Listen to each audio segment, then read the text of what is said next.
A 2 meses de los hechos, de la elección, la historia todavía no concluye. Todavía no sabemos el final, no conocemos la resolución del tribunal, todavía no hay información de posibles culpables, de al menos saber líneas de investigación. No hay ninguna información que haya llegado a mí en este momento de las investigaciones que está siguiendo la FEPADE, la Procuraduría, los órganos de justicia. ¿Hubo algún, digamos, tienes alguna idea de por lo menos la aparición de algún investigador? Sí, claro. Ha habido presencia, hubo reuniones con el vocal ejecutivo. En esas nosotros como consejeros no participamos ninguno de nosotros. ¿Por qué no? No se nos convocó, no, directamente con quien levanta las denuncias es propiamente el vocal como representante del distrito. Es él quien, no sé si son careos o son vienen y te preguntan, oye, y esto y aquello, ¿no? Esa información la reciben directamente del presidente. 1, 2 reuniones, no sé cuántas reuniones habrán tenido en ese sentido, y muchas solicitudes de información, muchos requerimientos de información que se les ha estado entregando puntualmente. Eso es muy importante decirlo. ¿Por escrito, requerimientos? Sí, solicitudes de... ¿Tienes algún ejemplo? ¿Viste alguno? No, pero entiendo que tiene que ver con información de cuándo ocurrieron las cosas, cómo ocurrieron las cosas, en dónde ocurrieron las cosas, qué paquetes se perdieron, los que no se perdieron, cómo llegaron, y resultados que tienen que ver con votos, ¿no? Estos requerimientos no sé si han sido de la FEPADE o del Tribunal Electoral del Estado o de ambos. Esa información no la tengo. Solo sé que están en curso las investigaciones y no hay una resolución ni de unos ni de otros aún. En ese sentido la historia todavía no se concluye. Han pasado 2 meses, pero todavía no sabemos qué va a pasar. ¿Tú crees que las autoridades nos vayan a poner enfrente? Miren, estos son los cabecillas de este comando, detuvimos a unos y a otros. Pues esa es su obligación. Si no lo hacen, no están cumpliendo con su labor, con su función y con su obligación. Para lo que están y para lo que cobran dinero de nuestros impuestos, es para eso. Si no lo logran, son inservibles. Eso es así de claro. Hoy no sabemos quién estuvo detrás de esto. Donde de lo que se estuvo detrás es de una acción diseñada como estrategia, en un momento de la jornada en el que había filas todavía para votar y había urnas llenas a la 1 del día en las casillas, en una copiosa respuesta ciudadana. En ese momento reaccionan y viene el tratar de descarrilar la elección. ¿Tú crees que la violencia descarriló la elección? Eso yo no lo sé. De hecho, yo no sé si esa acción, las acciones de violencia lograron incidir en el resultado, y si lograron incidir considerablemente en el resultado, o si lograron incidir al grado de anular el resultado. Yo eso no lo sé, lo ignoro, porque ni siquiera sé cuántos votos se tendrían que poner, tendrían que estar en entredicho para decir, entonces ya no es válido el triunfo. Pero son muchos más de los que aparentemente están comprometidos. Pero son 2 puntos entonces: el número de votos que se pudieron haber perdido por la violencia, ¿no? Y el significado que un hecho violento tiene para la legalidad de una elección. Exacto. ¿Tú crees que en la ley existe la capacidad para tomar una decisión? ¿Va a ser al arbitrio de un juez? ¿Han discutido esto ustedes como consejeros? Sí. Porque finalmente ustedes son actores que dices, bueno, a mí nos violentaron nuestro trabajo, ¿no? Y ahora ocurre que si no llego al 20% de las casillas, pues entonces la violencia no es suficiente para anular la elección. ¿Quién mide la violencia? ¿Tenemos una idea? ¿Ustedes como consejeros llegaron a plantearse este asunto? Pues, sí se comenta ante nuestra permanente denuncia y reprobación de los hechos. Yo en lo personal lo que pienso es, no se vale, después de todo el trabajo que se hace de una organización ciudadana que no tiene cuerpos armados, que no tiene escuadrones de defensa, es la ciudadanía organizando algo que debe de ocurrir en paz, porque es precisamente ese el objetivo y la esencia, ponernos de acuerdo de manera pacífica. No se vale que hayan hechos de violencia. Si el hecho de violencia es alguien que se enojó porque esperó mucho y se le acabaron las boletas en la casilla especial y se agarraron a cachetadas y hubo jaloneos, eso es un tipo de violencia. Y hombres armados con armas largas en camionetas recorriendo, haciendo un recorrido estratégico a lo largo de los distintos distritos, es otro tipo de violencia. Disparando no nomás al cielo, sino disparando a las casillas, hiriendo gente, eso es otro tipo de violencia. Que debería de ser, cuando dice uno es que eso es reprobable, no lo podemos tolerar, es que ahí tendría que haber eso ya no se vale. Esta elección se anula, ¿no? Porque si no, entonces no tiene ningún sentido. Porque entonces la ciudadanía necesitamos cuerpos armados para defendernos ante esas posibles ataques. Estamos en un lío. Es un lío. Porque además resulta que el resultado alterado, posiblemente, es una de las 6 elecciones que hubo. Es decir, la de gobernador. Es la que se sale por completo del patrón, donde en todas las elecciones se gana 2 y 3-1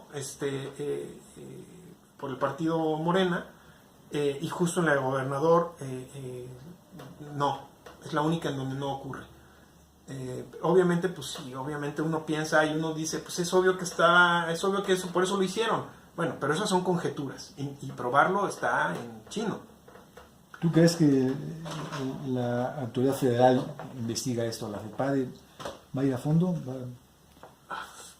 ¿O nos vamos a quedar los mexicanos una vez más diciendo, pues, qué pasó? Creo que el Congreso, la composición de la Cámara de Diputados y de Senadores marca una diferencia, es una coyuntura que debería de favorecer a la búsqueda de la verdad y debería de favorecer al castigo a la trampa que violenta la democracia, que violenta un ejercicio democrático y pacífico, ciudadano.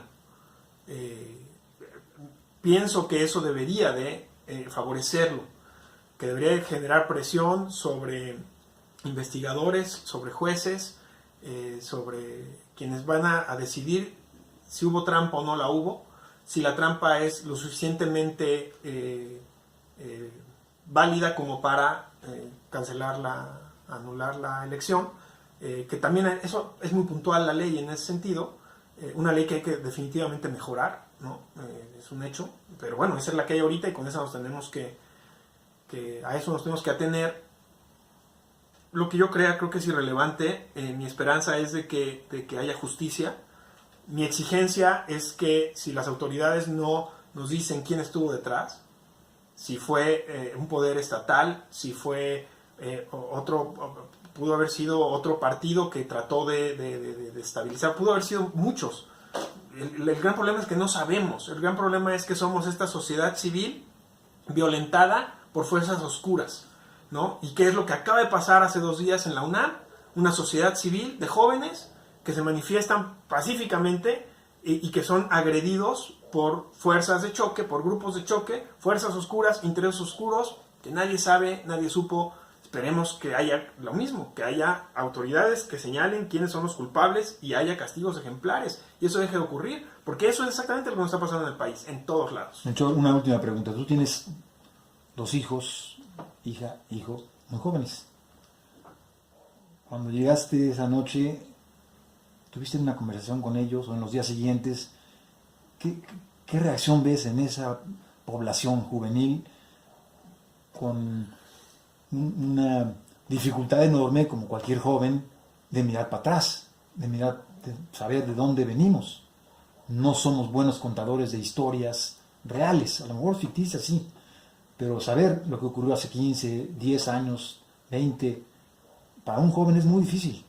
No solamente por la distancia histórica, por la distancia temporal, creo que hay otro problema que enfrentan las nuevas generaciones, y no todos los representantes de las nuevas generaciones, no todos los que componen a las nuevas generaciones, pero también hay una saturación enorme. Están a la vez de estar construyendo su yo, su persona, son jóvenes, están en proceso de formación, están en proceso de formación y construcción de sus sueños, de sus ambiciones, de sus búsquedas, son inmaduros, en muchos sentidos son vulnerables, son ilusos, son ilusionados, están construyendo esas ilusiones. No les encanta estar oyendo información de secuestros, de descabezados, de corrupción, de poderes tiranos. No les gusta. No les gusta cuando en el coche en la mañana pongo a Carmen Aristegui. No les gusta oír eso cuando los llevo a la escuela. Y me dicen, papá, por favor pongamos música. No quiero empezar así mi día. Y yo digo, es que tenemos que saber, ¿no? Tenemos que estar enterados. Pero yo los entiendo. Ellos lo que quieren es soñar con su futuro. Lo están construyendo. Entonces, además de que pues la distancia marca un reto para la distancia temporal, para saber lo que pasó antes y poder entender mejor el presente, además de ese reto, pues tienen este. Y sin embargo, también su rebeldía y sus ganas de cambiar el mundo también los hace meterse, preguntarse y enojarse, ¿no? De que estas cosas pasen.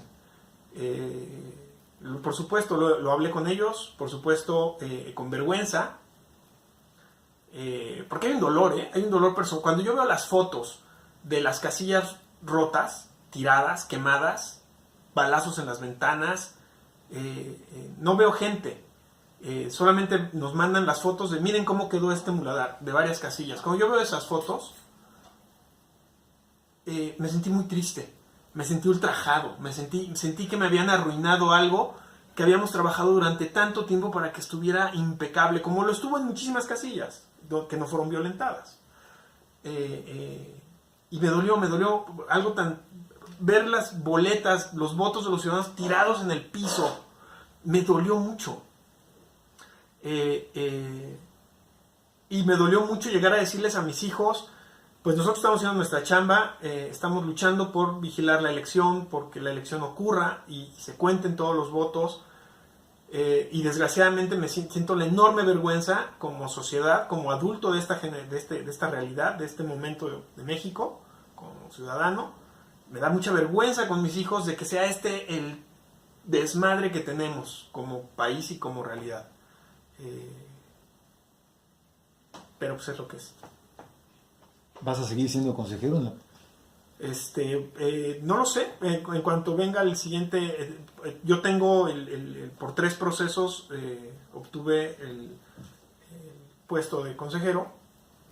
No sé si en cuanto haya el siguiente proceso, ya sea una consulta pública, ya sea una elección nueva, en ese momento voy a decidir si tengo, sobre todo la capacidad de tiempo y de atención que requiere, porque es una enorme responsabilidad.